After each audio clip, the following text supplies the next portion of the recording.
Alrighty, folks. This is Nick Karaskevich with The Tread. We're coming into season 2 here right before NARBC Schaumburg, and we wanted to bring you one of NARBC's very own vendors that's been doing this for a very long time. We've got Jason Amos with Amos Reptiles. Hey, Jason, how is it going today? Hey, good. How are you doing? Yeah, not too bad. So we're running kind of, I guess you'd say, that midpoint of the year. I know some people have had, I would say, slower starts to the season and stuff. I mean, how are you seeing, I mean, at this season on your side? Are you seeing snakes and girls going a little bit later, about the same, no change? Late. Yeah. Late. All grouped together at one time and late. Yeah. So I mean, I think that's what I've been hearing with a lot of people, and I'm just kind of curious. I mean, your thoughts. I mean, do you think that there's like any like theory or rhyme or reason to that? I mean, I know last year it seemed like everyone was like just like everything was going. It was just flying, you know, as far as how many clutches people were dropping and how fast and how early it was. And now this year it seems like everyone's going late. I've heard some people that think it's like moon cycles or something. I really don't know. I'm just kind of curious, you know, from your perspective here, if you get any insights or thoughts. I don't know. Everybody I've talked to has said late too. I haven't heard anybody that said they were on time or felt like it was normal. Right. But last year we actually moved from California to Oklahoma. Yeah. So my season last year was very small and just messed up. So I was gone a lot before we started breeding and left part of the snakes in California with my buddy Nick to hatch them for me and stuff. So I kind of reset my females, but I've never had such a compressed season with all the females going at the same time. Right. I had about the same amount of clutches as I normally do. Yeah. But I actually tried something different, and I put the females hot spots and the lights on the room on some smart timers and shut them off at sunset and turn them back on at sunrise. And I heard Mike Wilbanks talk about that on his reptile radios back in the day. And it really, I think it had an effect and compressed the females and had them all go in a tighter group than they normally would. Well, that's interesting too, because I mean, I had heard that a while back, and someone can correct me. I mean, if they're watching this too, I mean, I think it's like Corey Woods or something like that in Canada. I mean, he'll drop his snake room in breeding season. He'll drop it for like a week or something down to like completely off, and it'll be like 60-some degrees or something. He drops it to something crazy. Yeah. I used to hear Kevin talk about dropping his temperatures and to some extreme lows, but talking about having to really watch them for IRs and stuff like that. And I'm just not interested in taking those kind of chances. Not dropping the temperature still gets me enough eggs, I guess. No, I don't need every single female to go at one time either. Yeah. So. I mean, I'm one of those risk averse people too. And I think you kind of brought up, I think, a good point. I mean, too, is, I mean, so many people don't think about it. I mean, I've seen you post about it, you know, having the resiliency like in your facility too, as far as how you heat and cool. I don't think people think about the cooling aspect as much, depending on where they are in the US. But I mean, it's actually a big thing, because I mean, in Oklahoma right now, I mean, are you guys like Texas, where you're hitting, you know, high 90s or hundreds potentially? I mean, 102 for the next week. Yeah. So this in California, I did it in my garage, and I had a mini split system that kept the temperatures. And at this new place, I have a separate building, so I put a full HVAC system with the Nest controller, and the Nest controller is actually nice. I can set it. The automatic actually works. I can set it between 78 and 81, right, and it'll hold in those temperatures. When it's colder outside, it'll sit at 78. When it's hot outside, it'll sit about 81. So that's really the only, besides when I tried shutting off the hot spots, that's really the only change in the temperature I did. And I never really did anything in California except for that. Right. Also about 3 degrees. I was going to ask that, because I know like there are some people that like have started switching to ambient and stuff. Like I think Corey DeLong has mentioned, I think he started to go to ambience and stuff. I was going to ask, like, being farther south in Oklahoma, obviously, versus like myself, I'm way up on the Illinois-Wisconsin border. Like, do you see a lot more people, I mean, down towards, I mean, your way, they're playing with ambience versus still using the hot spots? I'm still seeing the Spider robotics, so I'm guessing you're using kind of a combination. Yeah, I heat the room to a minimum. Back when I first started, I had some problems with IRs and stuff, just getting sick.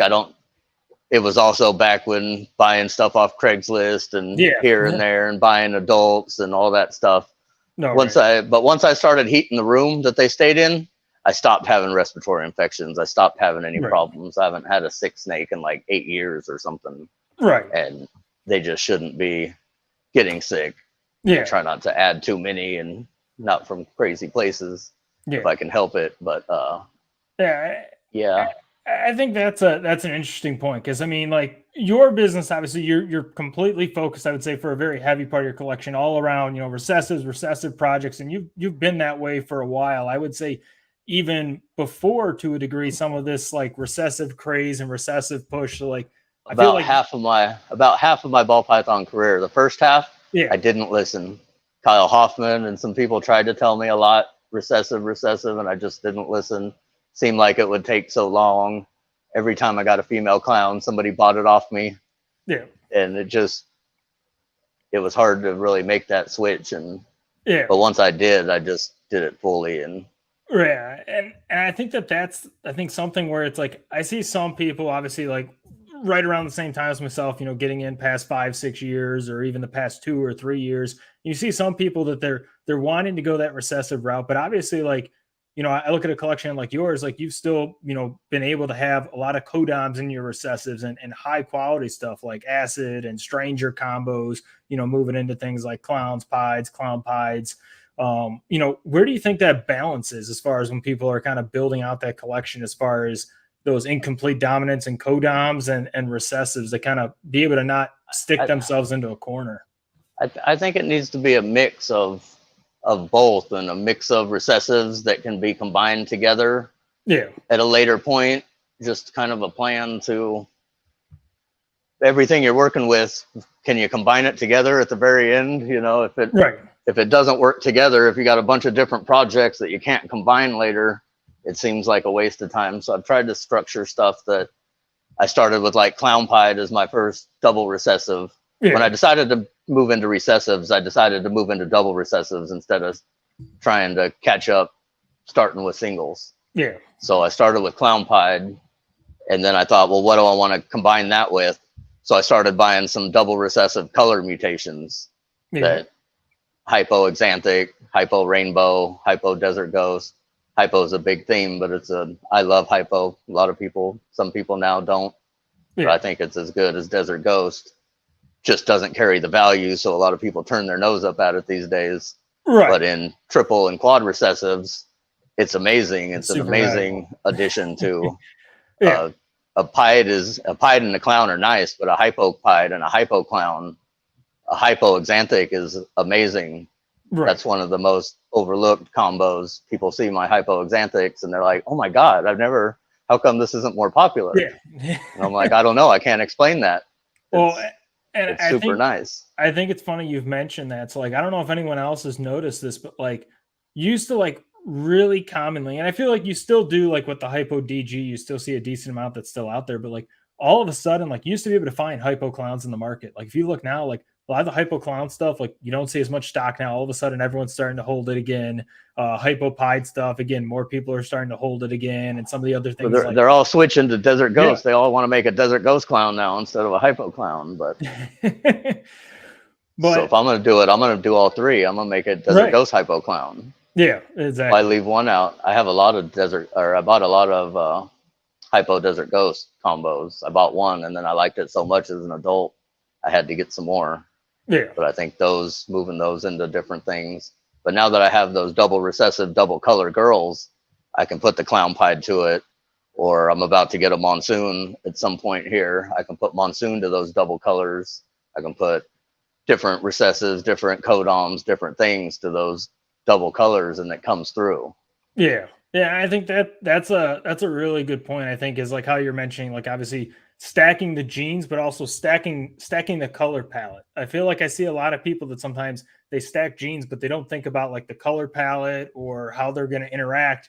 And like, I'll be honest, I mean, I've seen some 5, 6, 7 gene animals that are just there's no pop, there's no oomph to it, and then if you see a really good, 3-4 gene, double recessive that has something like hypo or ultramil or lavender, and it just pops. Yeah. Really, really makes that difference. You've also put, I would say, a lot in, I think, and it really, I think is still yet to even hit a peak, which is the Rainbow Project. I feel like that's one of the ones over like the past, 5 years, even probably further back. Like it's been there. There's been like this mysteriousness around it where everyone's excited, but we never see a ton really hit the market. I mean, where do you feel see like I feel like it wasn't marketed very good. I feel like I've been telling people about it for years and years now, and Yeah. it seems like I'm the first person that's ever mentioned it to people. Like they've never heard of it. They don't know about it. They haven't seen it. I think it got a bad start having Super Disco and Inchy mixed into it. Yeah. I think the first one that came over here to the US, I think, was a Super Disco Inchy, and it gives it more of that yellow look, kind of like lavender albinos. Right. And I don't think it set itself apart from lavender, because that's one of the biggest comments I get is, doesn't it just look like a lavender? And I'm like, no, it doesn't look like that at all. And I'll show some pictures with them next to each other, and the lavenders are nice and they're colorful, but the pattern's washed out. The pattern's not crisp and clean, where the rainbow, once you put a dark gene in there, instead of highlighter genes, right, it really changes the rainbow and really brings out the purples and the pattern and the crispness. And my boy's almost 3 years old now, and I think he looks about as good as he did when he was a baby. Yeah. He's held his color. Everything I always wished a banana would have been, would have aged like. The hurricane or the rainbow is doing it for me. I hope it keeps going. I want to see some rainbow pieds and rainbow clowns. I think.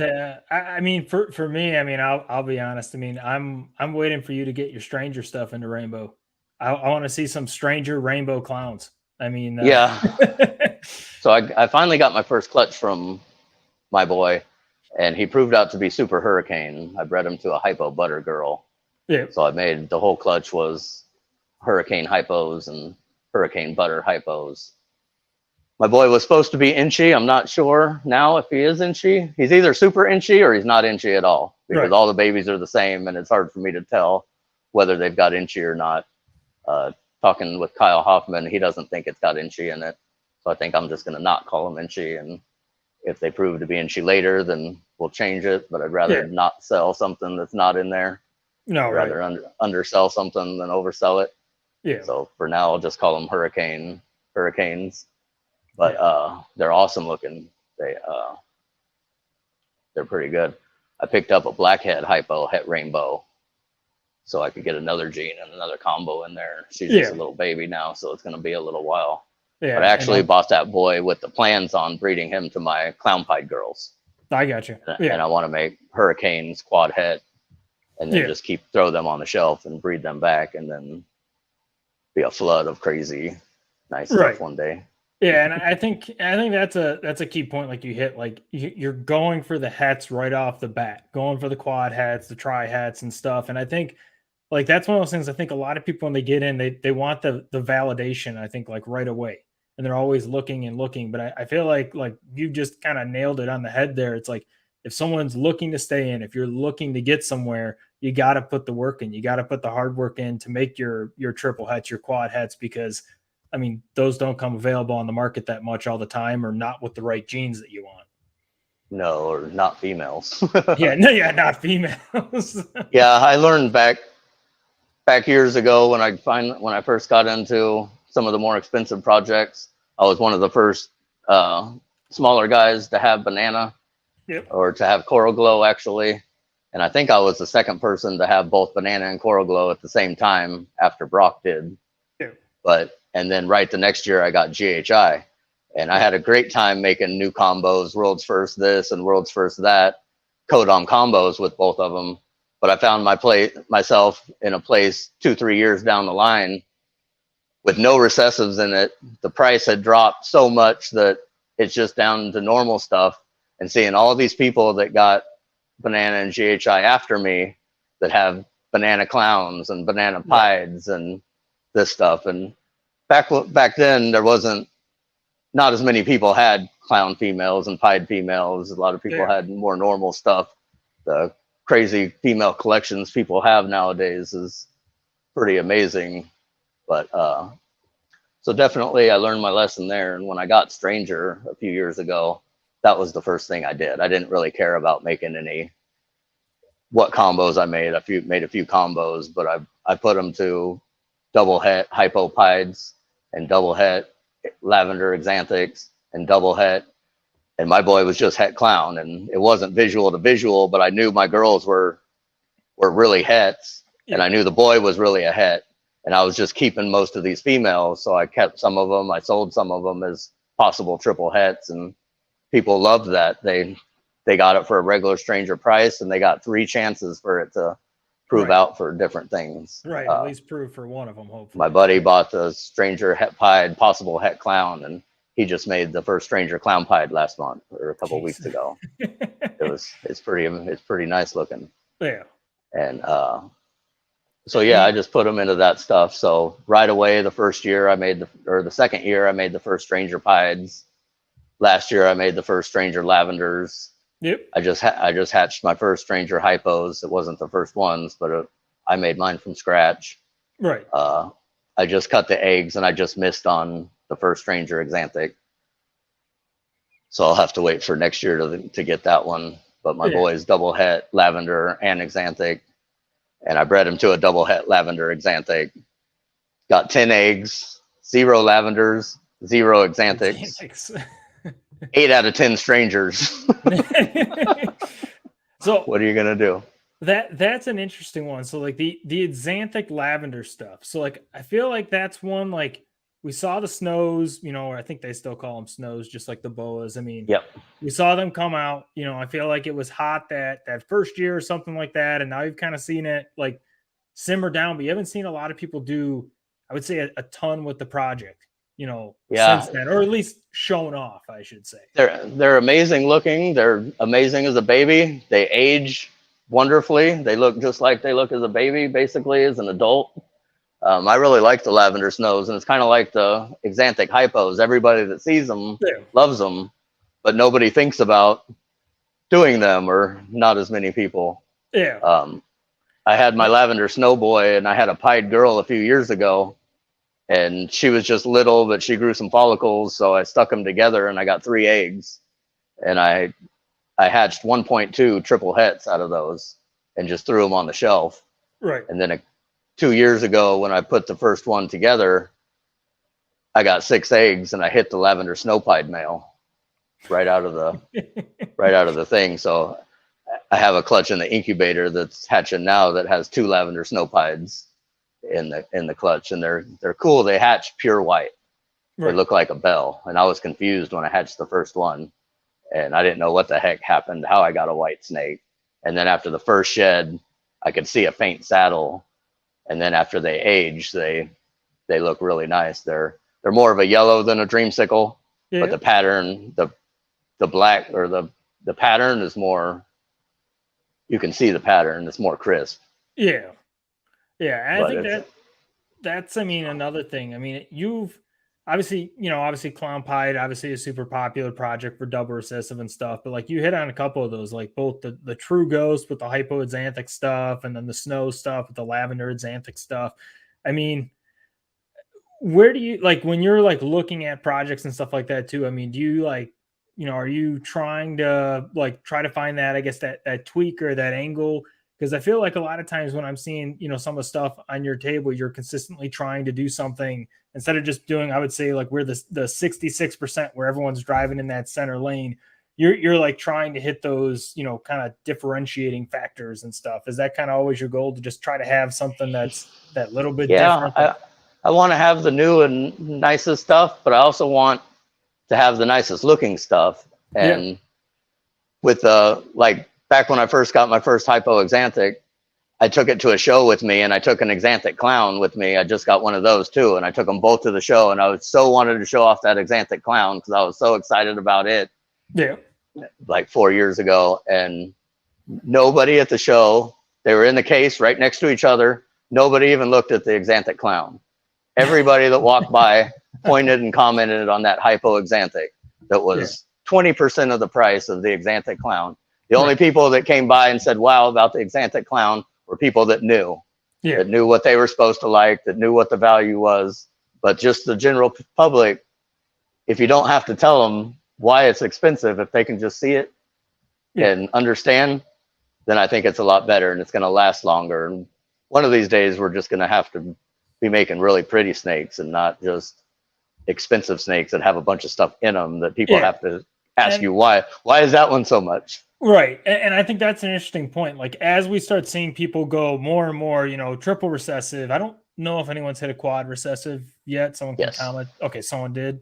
Oh, yeah, that's right. What was it? Hypo, Ultramil, Clown Pied or something? I thought I saw one. I just got my first clutch from my quad het Hypo Ultramil Clown Pieds the day they announced that the quad was hit. Ozzy announced that, I forget the guy's name, but he worked for Ralph for a while. He hit it. And then a few days later, Ozzy hit one. And then a week later, Ralph hit one. So there's been 3 Hypo Ultramil Clown Pieds made now. But if I don't hit a better male, that means somebody's going to have a better male for me to upgrade one of these days to that's unrelated to my group of females. And that's really my goal when I make a group of quad hets or make a group of hets. If I can find an upgraded male that's not related to my girls in the meantime, in the next 2-3 years, that's what I'd like to do. I'm always curious too. Like, do you think that we're going to get to a point like after quads? Like, I think that like once you get past triples, like I've always looked at it like at that point you're like looking at like how you're going to enhance. Like, if you had an Ultramil Clown Pied, how are you going to enhance it? You're going to add something like a hypo or something to make it look that much better. I'm planning on how I can get to 5 and 6. That's what I was going to ask you. Do you think that there's going to be a combo for 5 and 6 where it's not just going to be I'm making this because it's going to be so powerful and versatile for my collection, but do you think that there's going to be a 5 or a 6? I want to be able to see it. I want to be able to see all 5 and see all 6. There's no reason to make them if you're not going to see them, to me. I see several people making triple recessive projects with hypo and albino in them. And that'll make a cool group of animals, but the goal animal, you're not going to see it. You're not going to know until you breed it out or something. And if you're not going to see it, you're not going to know. So I want to do 5s and 6s, but it's going to be after I get to 3s and 4s and make some 3 and 4 combos that I can then put together and make double hets or triple hets with 2 or 3 visuals in them to be able to hit that kind of odd stuff. But I mean, I think Desert Ghost, Exanthic, Clown and Pied, Hypo, those 5 would be great together. You could probably throw a rainbow or something on top of there because you can see Hypo with it, you can see Exanthic with it, you can see Clown with it, Pied with it, you can see all of the different genes. I don't know what a Desert Ghost rainbow would look like, but you can probably see a difference in it. So as long as you can see a difference in it. Right. I was going to say, only one way to find out. Go for it. And throw some codoms in there too. I've had there's some people out there that just like to work their recessives with just clean and without codoms, but at the same time working codoms without recessives doesn't carry as much value. I don't think that working recessives without codoms doesn't carry as much value either. I think it's and I mean, you've produced, I mean, out of the 2 codoms, I feel like I've always associated with your collection. Like, I've always seen a lot of really cool acid combos. I've always seen a lot of really cool stranger combos here over the past 5-6 years.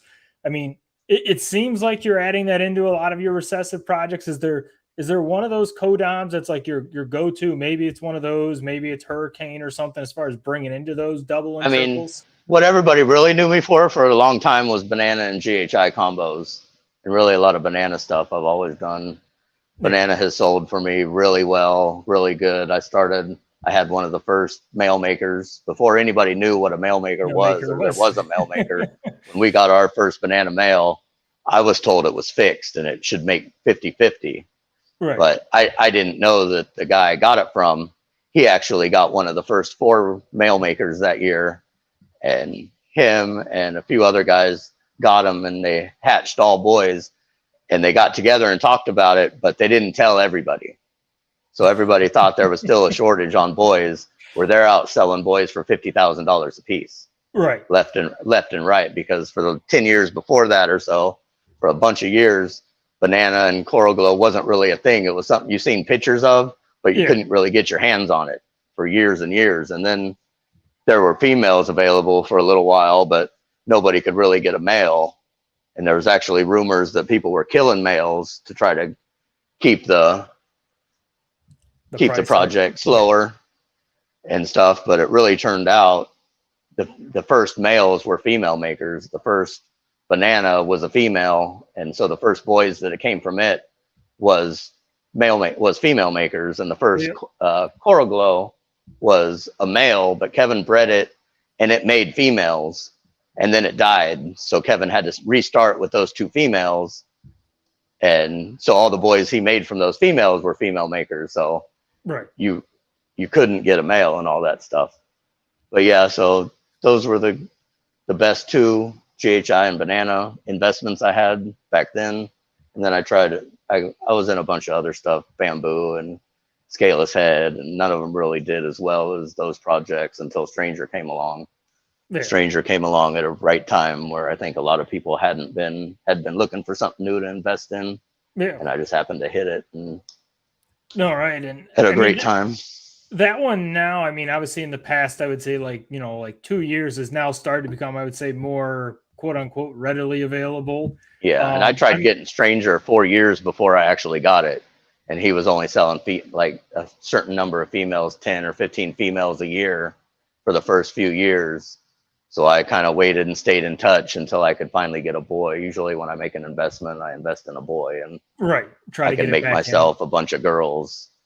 Yeah. But and I think that's a good point. I mean, so many people try to grab, all the girls. Oh, I need this in a girl. I need this in a girl. And well, yeah, girls are what's going to produce for you. Like you just hit anything that's co-dom, incomplete, dominant. Realistically, you want the boy because it's the fastest return on investment.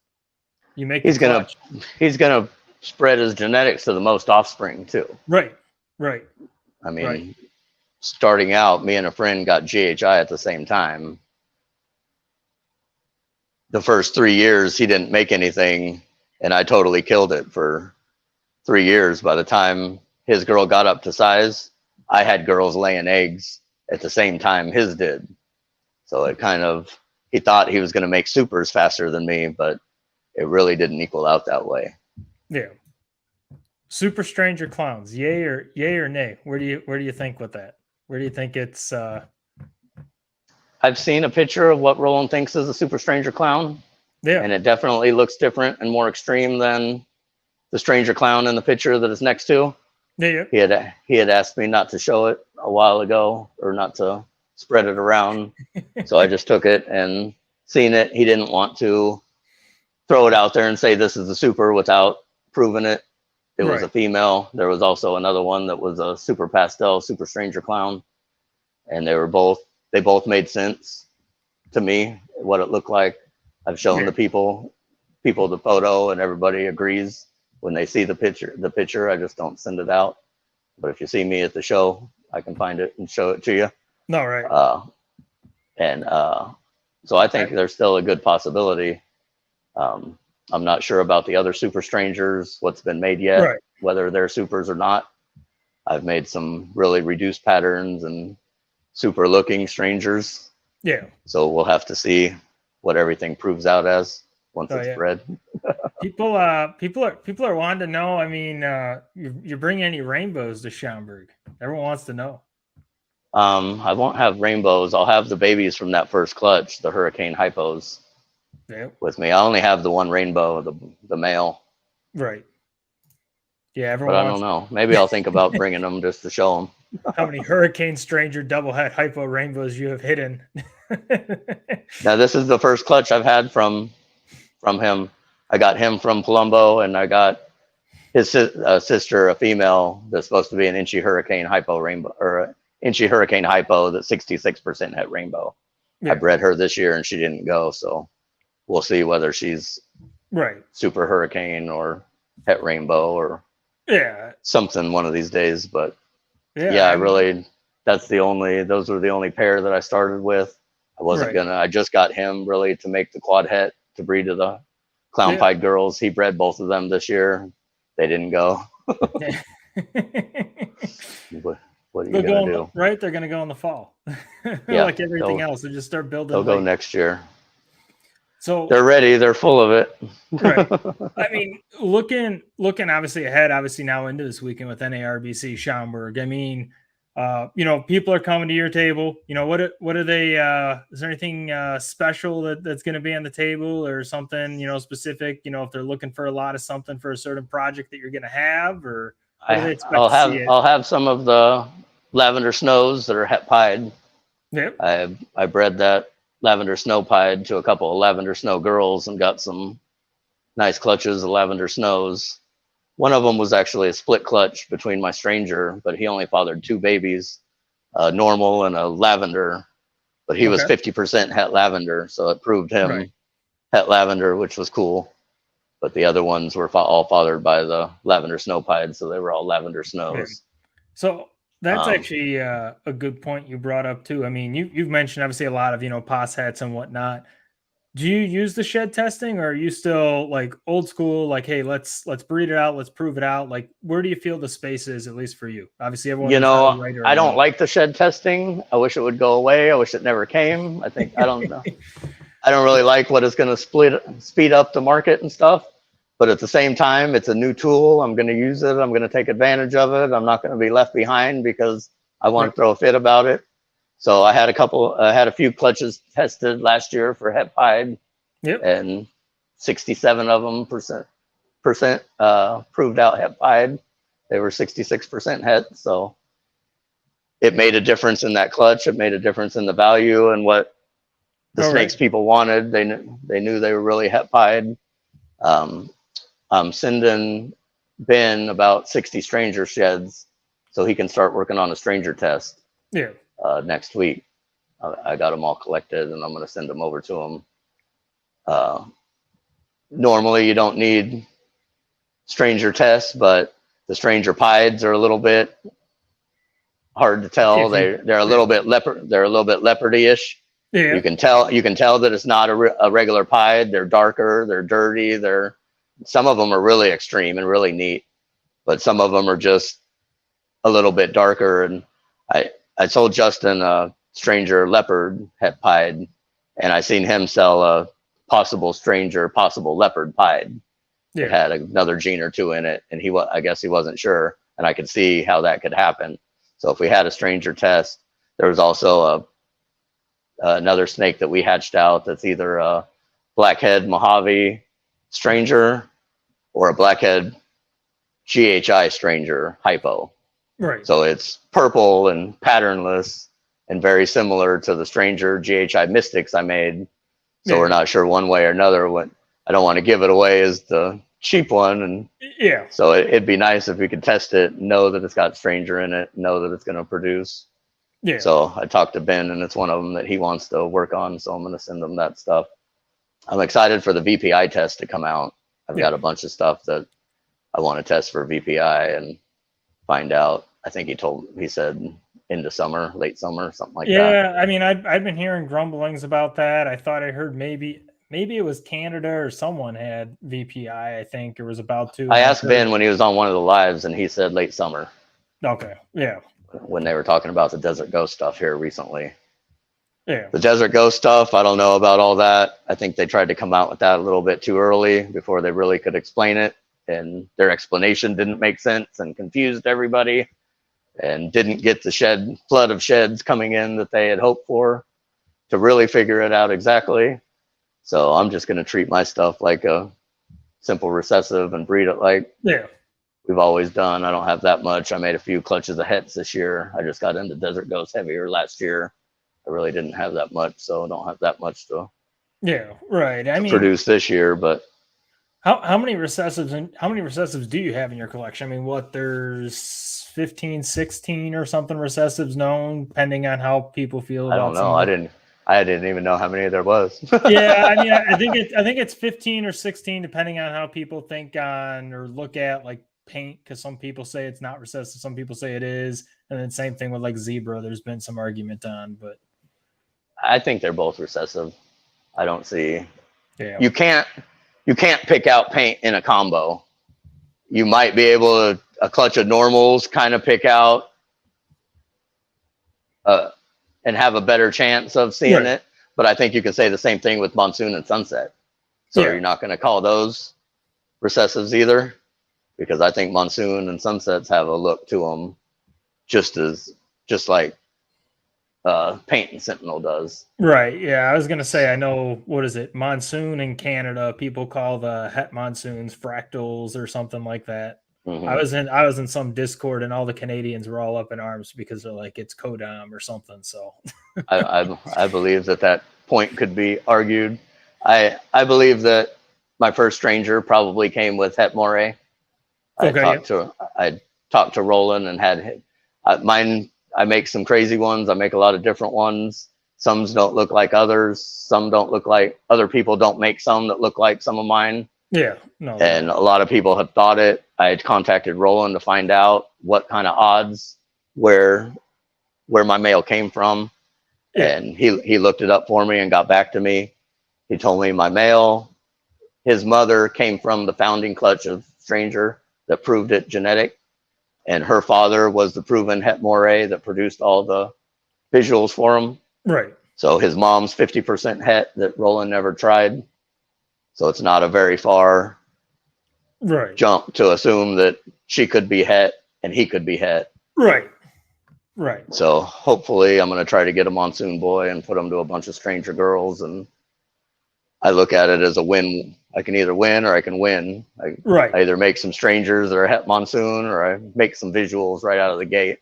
I don't think it's an investment I can lose in. So yeah, no, not at all. If I can get one thing this year, that'll probably be the one thing I want to add. And then I can also put that to some of the double color recessive girls. I think a monsoon true ghost or a monsoon lavender snow will be nice, and the different pieces that you can make while going for those.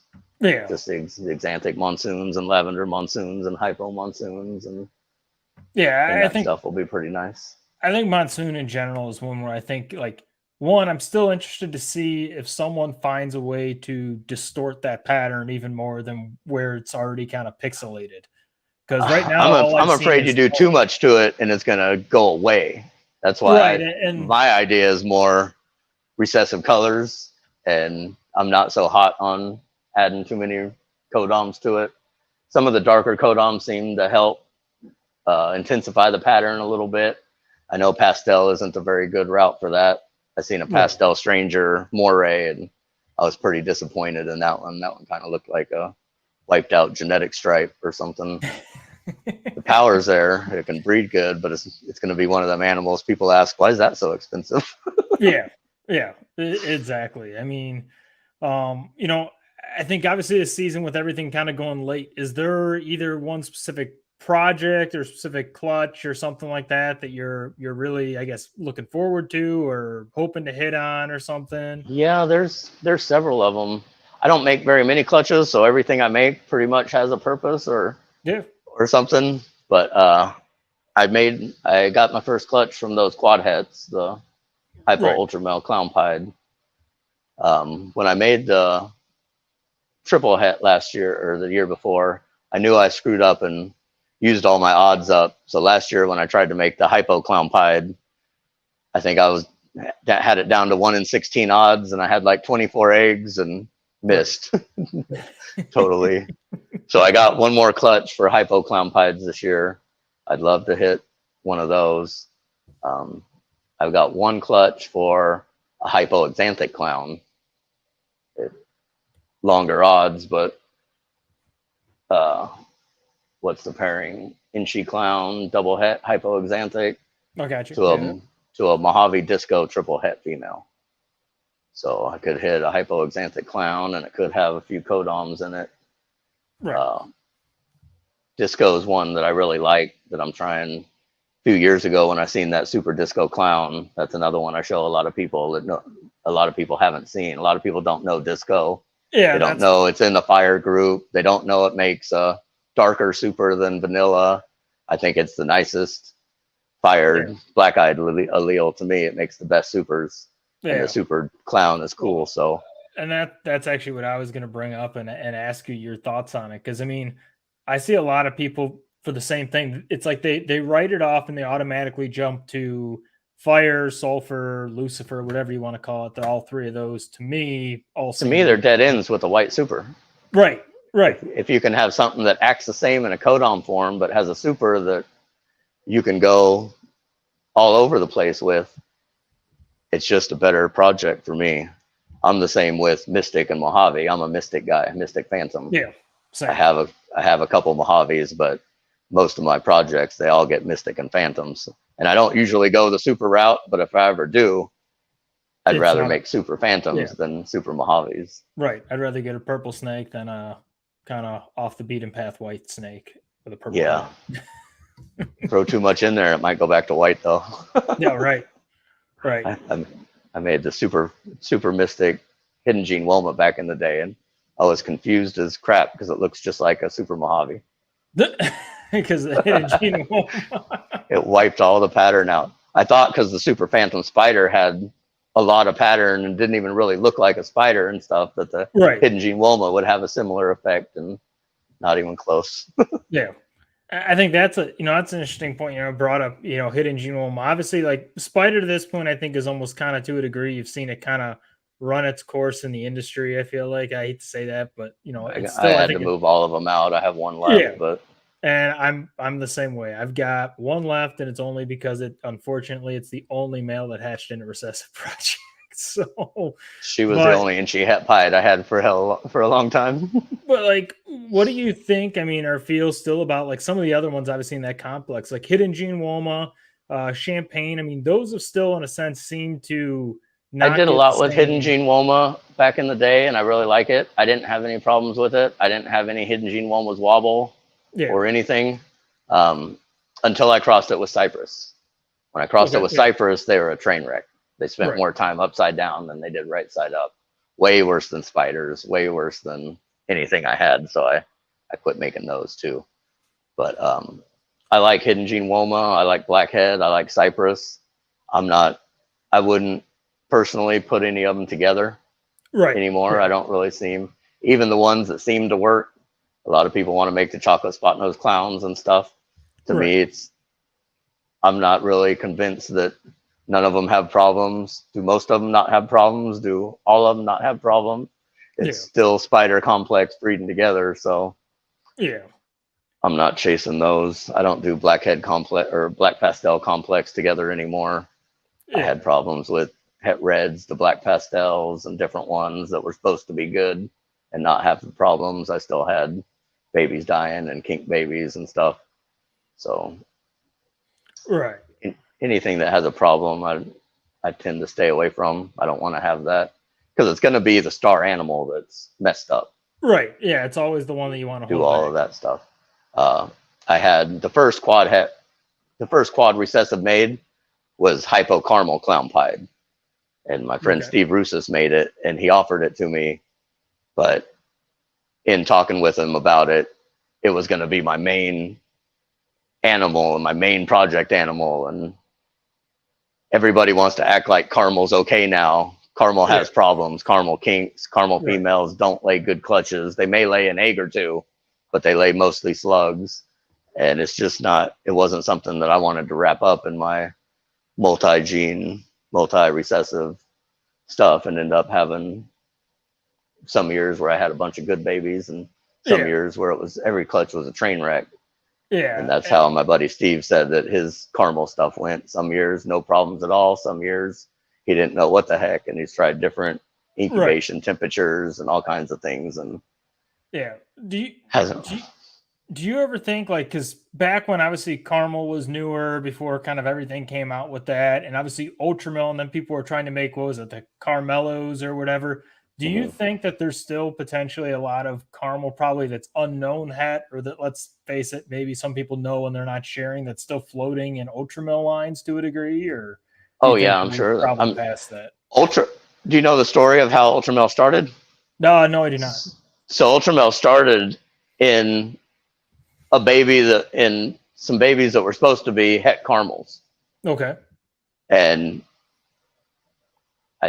I forget who it was. If it was Kevin or I forget who it was, but somebody bought them and hatched them and showed them, and they were like, thought they were caramels, and they were like, no, that's not caramels. That's different.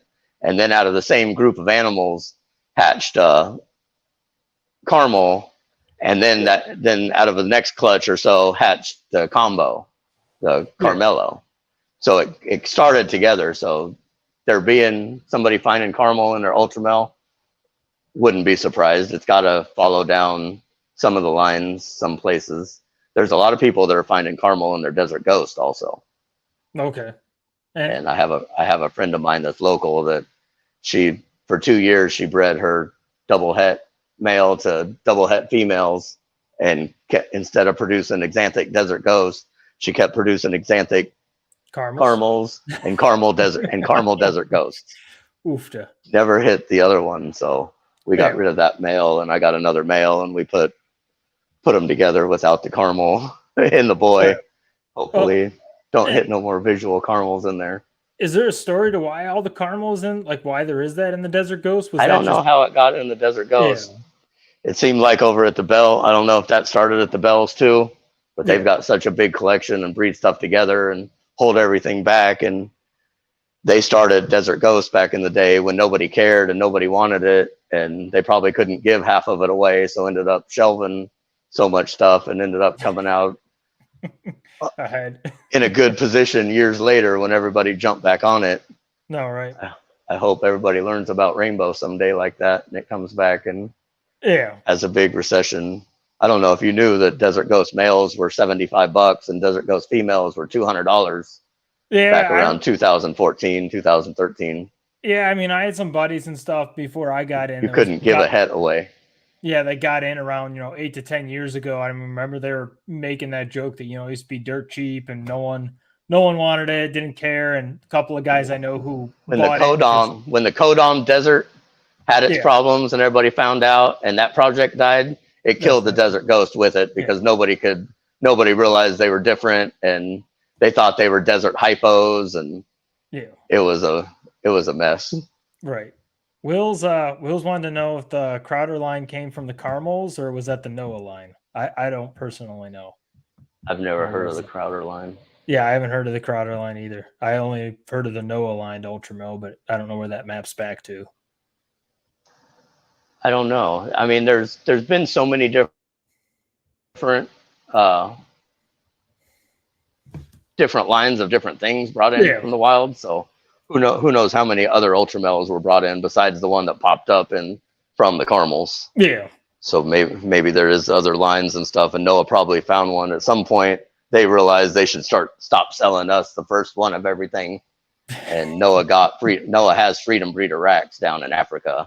Yeah. I've talked to Lindy about it. He used to go down to Africa and he sold them racks, and they don't use heat or anything. They just ambient temperature in the racks, but they breed any of the good stuff now. They breed it and sell multiples of them. I think that kind of started with Bongo and Cypress and stuff. They bred those down there first and sent them multiples of them to different continents, and then up to Europe, I think, with Cypress, and then that came from Europe then to the States, I think, if I remember. I don't know if they sent Cypress straight from South Africa to US or not. I don't know. I think there was some coming out. I know there was a lot of Bongos coming out of there. I know Brock and Winston, I think, were bringing in a bunch of them at one point, but with different, even like hypo is probably one of the most. They want to say these few different lines, but there was probably 10 or 20 hypos brought in every year. Everybody could have named their own line of hypo. Same thing with pastels. Some people still did. I believe on Morph Market, there's still some people who claim their own line. And I wish Morph Market would, now that the genetic testing proved that they're all the same, I wish Morph Market would put them all in one category. Right. Make it easy. Specify your line if you want, but they should all be under hypo. If you're looking for a hypopide, you shouldn't have to Google orange ghost pied, hypopide. There's different ones and different. If I just list mine as one thing, it doesn't come up in all the categories that people are searching. Right. Depending on how you're listed. Right. I still list it as hypo because I think that's the proper term. Ghost shouldn't have been used. It should have been saved for the true ghost. We shouldn't have to call it true ghost. In every other reptile, the combo is exanthic and hypo or anery and hypo. To be ghost, but I mean, I think you brought up an interesting thing. Obviously, this year I would say the market's been interesting. I think part of that is supply and demand and so many other factors. Obviously, what's going on, outside of snake world. Ooh, you're bringing something fun out. I don't know if you can see him or not. I don't know where the camera is on this thing. Oh, yeah, we can see him now. That's one of the little lavender snows. Lavender snows. Is that the het pied one too? Yeah. And that's coming to Schaumburg, right? Yeah. It's actually easier to see when it's next to an albino. Kind of the difference. There we go, folks. You're going to have multiples of those on the table, right? Yeah, the lavender snows, I do. Yeah. Does this camera switch around on here or not? I don't know what you're on. So. If you're on your phone or... I'm on I used a tablet so the phone wouldn't ring. I got you. Yeah, no worries at all. But yeah, I mean, nope. Not that one. Not that one. But I mean, with kind of the change in the market, I mean, are you still, shows versus online? I mean, I think some people, obviously online, it's for some people, it's less traveling potentially, but I mean, I almost had a year off. I sold some stuff last year, but I didn't have a lot of stuff to sell and I didn't market it and list it very much. I still have some of it left over. So with the move and with getting everything together, I was kind of lazy about it. Yeah. So the market kind of changed while I was being lazy about it. So I couldn't really tell if it was more market changing or me being lazy about it and stuff. So I guess we'll see when I list some more stuff. I'm just starting to hatch some stuff out. Right. And I haven't listed any of the new stuff on Morph Market. I figured I'd take it to the show and then list it when I got back on Monday. No, yeah. Mike says your gaming chair in your reptile room is epic. Thanks. It was red. Match the logos. No. So, I mean, obviously kind of coming up here to the bottom of the hour, obviously from my perspective, obviously I know you've got packing to do because you've got probably at least 10 hours probably to Schaumburg from Oklahoma. Might be plus or minus a little more, but about 10 and a half, I think it is. Yeah. But I mean, kind of, you can walk around a little bit. I don't know if you guys can see the reptile room. Yeah. I mean, so how many do we house, I guess, in your reptile room? Are we north or south of 500? No, south. I have 2 Freedom Breeder FB70 racks. Yep. And 2 FB40 racks. And then 1 20 rack for boys. And then a couple of holdback FB20 racks. Yep. For the raise up girls and stuff. Right. And then baby racks. These never had anything in them yet. I just got them after the move. And around the corner. Things are tall. I can't even get them in the whole picture. Yeah, did you add extensions on those? Go all the way to the ceiling? Damn near. I think I added like 3 levels to I got ceiling height in here. I don't have the most floor space. Yeah. No, I'm the same way. I think I go 18 levels on my hatchling rack, and I think I'm 12 or 14 on everything else. Let's see if I can figure out how to use this camera. There's the rainbow. Yeah. Let's see. I don't know how this iPad or some of the boys. This doesn't work very good. No worries at all. I mean, is there obviously outside of the rainbow, is there a favorite in your collection or something like that? I mean, is there or one that's like your proudest production that you've made or produced? Let's see. The Banana Stranger Clown is a really nice one. I don't know if you can see it very good. It's hard to see in these pictures. Yeah, it's hard to see in the picture. But he turned really nice. Yeah, I mean, I like them all. That's hard to pick. Yeah. No, I feel you there. Let's see. I just hatched a Stranger Hypo Clown. Yep. Which is pretty nice. I think I might take the Hypo Stranger stuff with me. It just hatched, just to let people see some of it. No, right. And, right, and you'll be set up next. What is it? It's you and Yeti Morphs usually. Yeah, me and Yeti will have an end cap that we're splitting. Yeah. And right around the corner from Bob and Josh. Yeah. Yeah, I mean, you guys are pretty much almost right about center. I mean, not center in the show, but like center middle going into the show almost. So yeah, luckily they still have had some good spots open for that one. Yeah, trying to get a table for Tinley, but it hasn't been very good luck there. Yeah, I think that show. I think we've almost hit maximum capacity at that one. I'm thankful I have my one table and.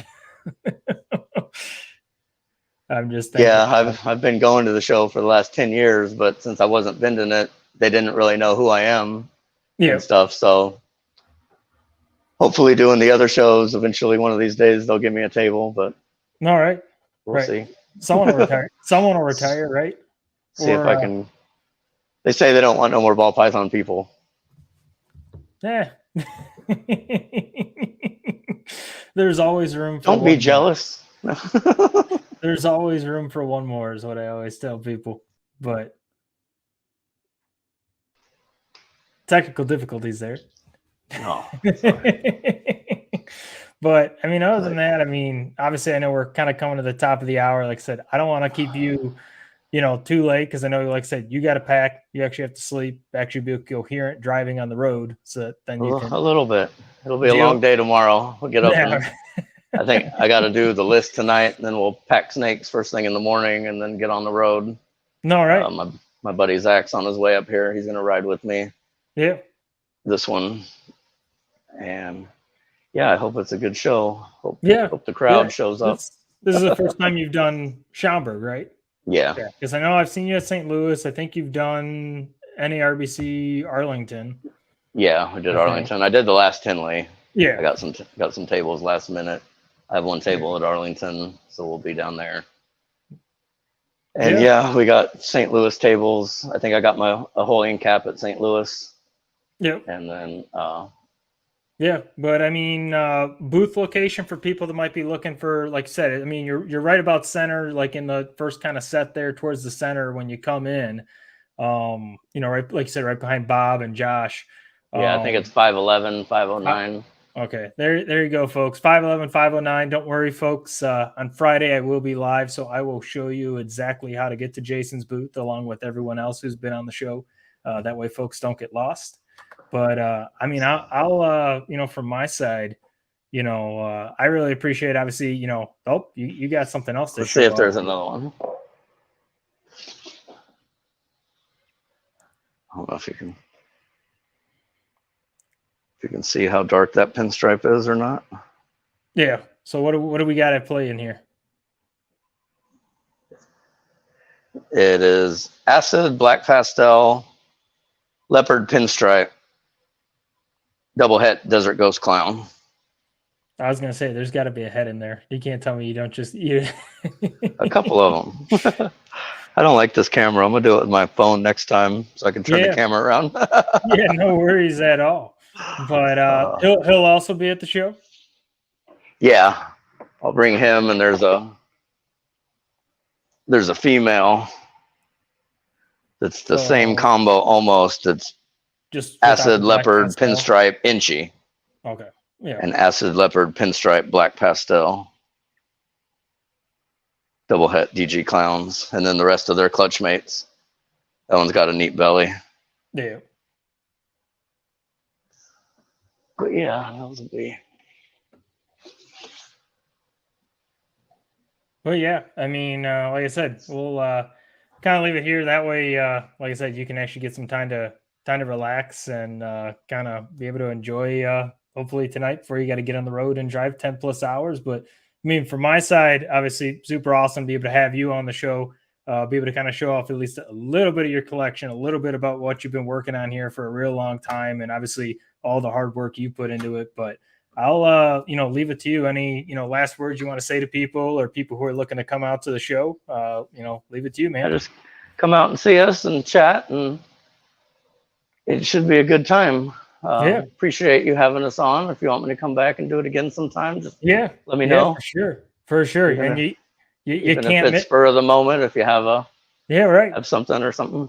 Yeah, no, definitely. I mean, look, you can't miss his booth. Amos Reptiles. It's bright red. I really think he's the only person that actually chooses red, while the other 99% of us choose to do black. So hats off to him for being different. Go check him out. Come to NARBC Schaumburg. If you're not coming, go check out Jason's page. Go check out his morph market. Check out some of the really rad stuff he's working with, and hit him up. You got questions? You want to get into a project? He's your guy. So hit him up. Don't be a stranger. And, for everyone watching here tonight, this is... But come and get a stranger. Yeah, come and get a stranger. I still need to add stranger to my collection. So... Got some nice leopard lavender strangers, too. We'll have at the show. Don't tell me that. Don't tell me that. I've been 50-50 on getting out of my grail project. Oh, yeah? They're possible het clown. Oh, don't tell me that, man. Come on, man. I've had the worst luck with my grail project. I have one girl that I think is non-viable, because I just don't think she's viable. The only baby that she's produced, I do not believe is viable, because it will not shed. I've had it for a month and a half now, and it still will not shed. Force feed it. Yep, that's what I'm doing. Right away. It still hasn't shed. Oh, okay. I used to wait for that shed. If they don't do it now, I don't even wait. Force feed them and get a shed out of them usually. But yeah. Oh, that would suck. Yeah. I've had some girls 6 and 7 years old before they gave me their first good clutch, but no, right. Yeah. Some are a waiting game.